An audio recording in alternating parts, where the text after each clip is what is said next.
අද අපි කතා කරන්න යන්නේ ඇප් ඩෙවලොප්මන්ට් ගැන. එතනදී පාවිච්චි කරන ප්‍රෝග්‍රෑමින් ලැන්ග්වේජස් ඒ වගේ ප්ලැට්ෆෝම් ගැන තමයි කතා කරන්න යන්නේ. ඉතින් ඇප් ඩෙවලොප්මන්ට් කියන්නේ මොබයිල් ඇප් එකක් වෙබ් ඇප් එකක් නිර්මාණය කරන ක්‍රියාවලිය. ඇප් එකක් කියවම දන්නවා WhatsApp, YouTube, TikTok මේ හැම එකක්ම ඩෙවලොපර්ස්ලා මොකක් හරි ලැන්ග්වේජ් එකක් යූස් කරලා ඩෙවලොප් කරපු ඇප්.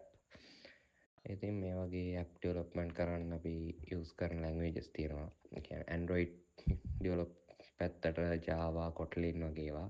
Kotlin කියන්නේ recommended Android language එකක්. ඊට අමතරව XML පාවිච්චි කරනවා UI layout වලට. ඒ කියන්නේ UI එකේ layout එක හදාගන්න user interface එකේ. ඊට අමතරව Android iOS දෙකම සපෝට් කරන ප්ලට්ෆෝම් හදන්න පුළුවන් අපිට Flutter වගේ ෆ්‍රේම්වර්ක් එකක් යූස් කරලා Flutter, React Native වගේ. ඉතින් මේ Flutter ෆ්‍රේම්වර්ක් එකේ යූස් වෙන්නේ Dart කියන ලැන්ග්වේජ් එක. React Native වල යූස් වෙන්නේ JavaScript. මේ ටියුටෝරියල් සීරීස් එකෙන් මුලින්ම කරන්න බලාපොරොත්තු වෙන්නේ Android Studio එකේ Java යූස් කරලා ඇප් ඩෙවලොප්මන්ට් කරන විදිහ.